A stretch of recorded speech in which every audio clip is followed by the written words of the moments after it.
Hello, Council. My name is Amy Siegel, and I am the Vice President here at ASA. And I'm Tina Wiseman, Strategic Planning Specialist, and I work with the schools directly.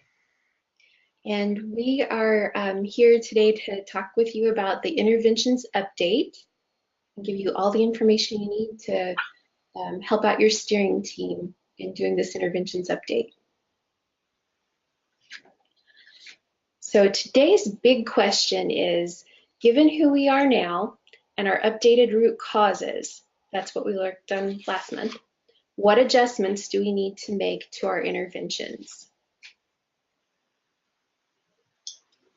So first, we're going to do some background information about those actual interventions.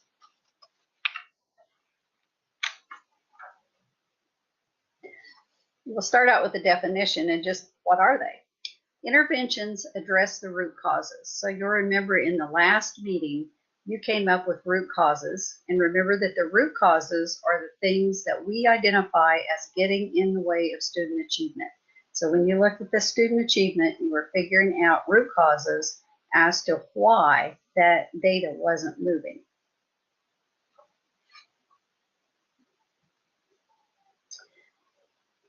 When we look at focus, you always want to have focus on all of these interventions. You can have a general focus or you can have a very specific focus. And so with the general focus, you're going to impact a very broad root cause. Sometimes you need to whittle around on the attendance policy. So you may have a new complete attendance policy that's going to affect anybody that walks in that building. You may have, for all teachers and staff, a workshop on student engagement because maybe that's decided that they're just not engaged.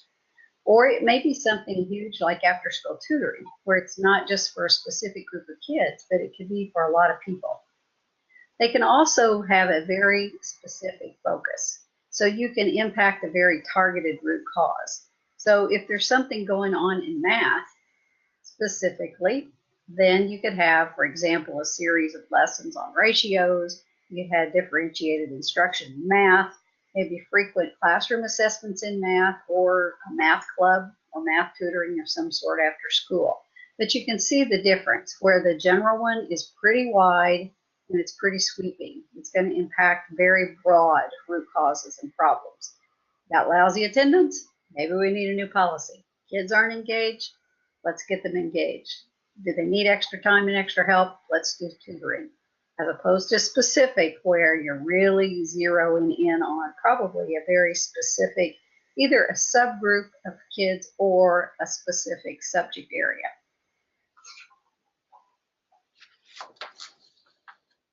So we also find that our interventions have an impact. They can be high impact inside, and that would be something like alignment of math curriculum with standards. The series of lessons on ratio is another example of high impact inside, or differentiated instruction. So high impact means they're going to be a really high leverage strategy, but they're also going to be happening inside the school, inside the classroom. So high impact outside would be something that's also likely to have very high impact on achievement, but it will be outside of the classroom. So the example of that is the math club. That's math tutoring after school. So that's definitely happening outside of the classroom. And then we have things that are low impact. And those are things that are, might help people feel good, might help attitudes, they're usually those feel good interventions, but they don't necessarily hit achievement very specifically. So low impact might be something like making sure all kids have book bags, and maybe we do something really positive with our book bags. They're going to make kids feel good. For the kids who didn't have access to a book bag, that could probably be really helpful and might make a bit of a difference for them. But it's not something that's hitting inside the classroom or hitting one of those high leverage areas for achievement. Another might be a community mentor program. That can be a helpful thing, It can definitely support achievement, but if that was your only intervention, it probably wouldn't move your data very much.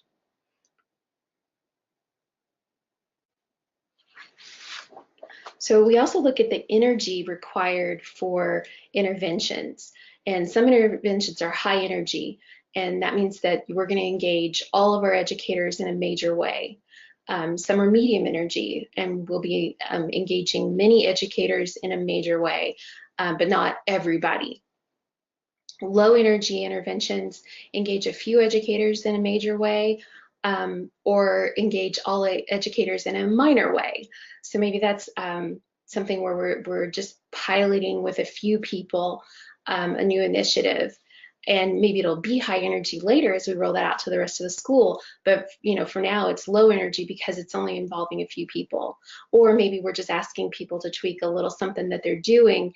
So it's not really a big initiative. It's not a lot of energy on their part. It's just making a small change, but it's everybody. We also have this category of low energy continuation. And those are those interventions that we put in place. Since you all are update schools, they're usually things that you've had going on for a while. We're not ready to take them off of our intervention list because we want to make sure that they really stick. But they're not requiring the kind of energy that they did when we first made those interventions.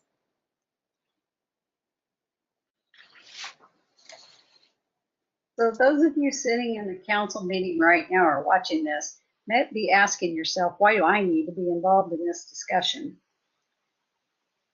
And there's two good reasons. And even though you're not a teacher sitting there and you don't have an active part right in the classroom, as a council member, you do represent a very important perspective. You may understand a situation or see things in a way that others don't. And that happens so often because it's that perspective and it's looking at things from a different point of view. And that's why we value our people from all the different areas that come into the council meetings. And next year, you may be involved in implementing interventions next year, because sometimes people are more likely to support the interventions that they've had a say in selecting. And especially if it's something community-based or parental, something with parents or whatever.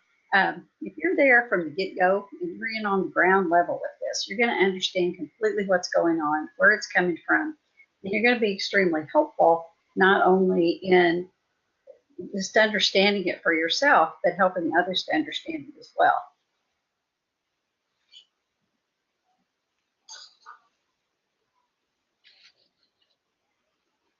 So now the council discussion that we are going to have is, what will your school and community do, not think about, but do, to address your root causes for next year?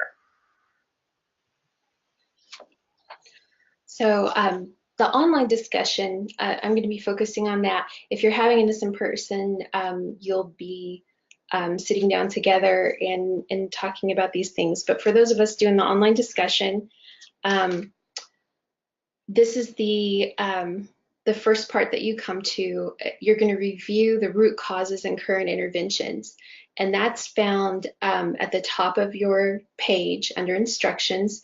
You'll see a link to root cause intervention crosswalk report. You can pull that up. You can look at it on your device, whatever you're using, and it's also ready to print off if you're like me and you like to print things off so that you can make notes on them. And then the next thing you're going to do is review and revise the part one of your discussion. If you scroll down right below the video, part one is review and revise current interventions. So you're going to look, the instructions that are there at the top, please read those. The very first thing, you'll see intervention one, and then you'll see a link. And so our first intervention in our example school is writing across the curriculum. So I click on that link and I'm going to get very important information about that intervention. And that's going to include the description of it, who's involved, any data that's associated with it. And it's also going to look at the summary from our mid-year intervention review, where we asked you if the interventions were getting put into place. So there could be information about how that's going that influences how you think about this intervention. And then you'll answer the questions. Do you want to continue this intervention next year, or do you want to omit the intervention next year?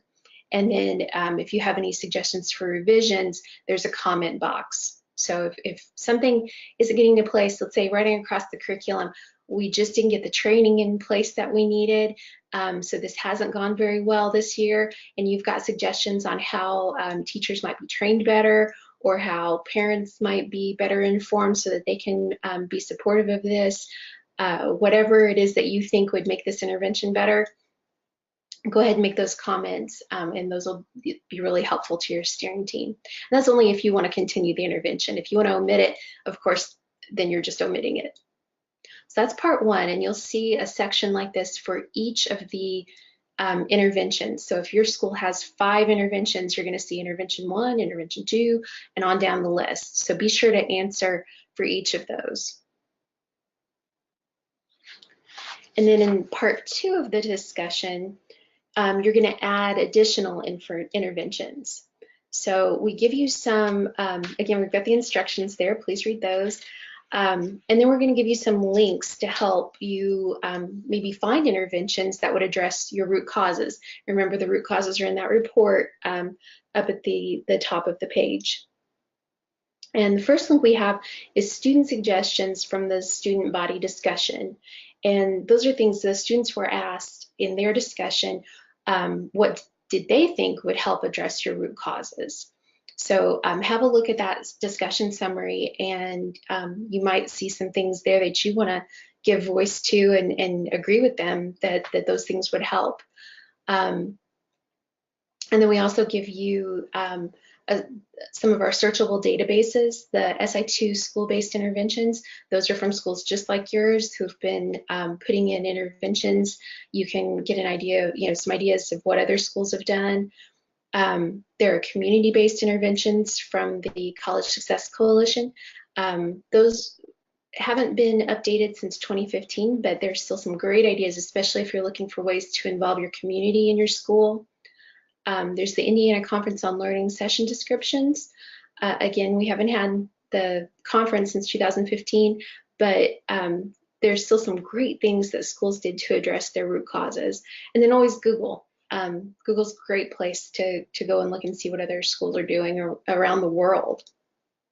So if you have a suggestion, you're gonna have a comment box, and you can describe the intervention and tell which root causes it will impact. So as much information as you can give your steering team, that'll help them when they go to look at those suggestions.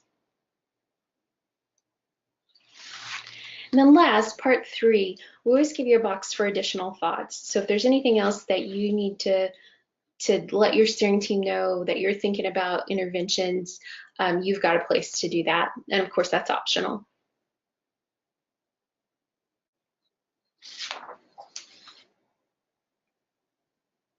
So after all that work and after all that thought and discussion, then what happens? And this is what's going to happen next.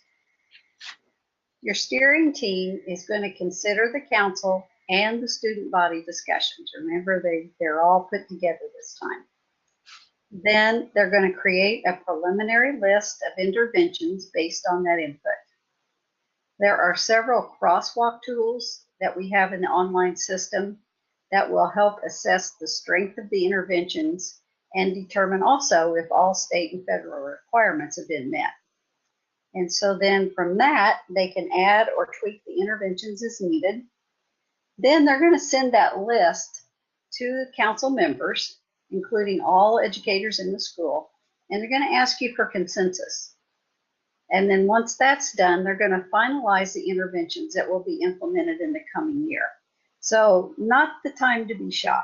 If you see something that you're just unsure about or whatever, that's the time to bring it up and have that conversation, because we're all in this together and we want to make sure that we have some pretty smooth sailing in the year to come.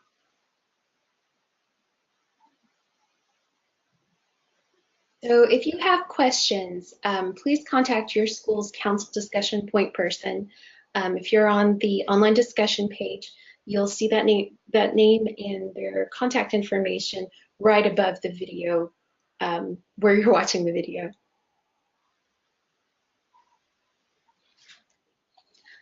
So we want to thank you all for your participation. I know this discussion in particular is a good bit of work. There's a lot to consider, and it's one of those things where we know that we know that your school is stronger by involving more people and getting more insight from more areas, instead of it just being a couple of people who may be in a little bubble. You guys really broaden the perspective, and you make your plan a lot stronger. You make your school stronger for your kids. So thank you.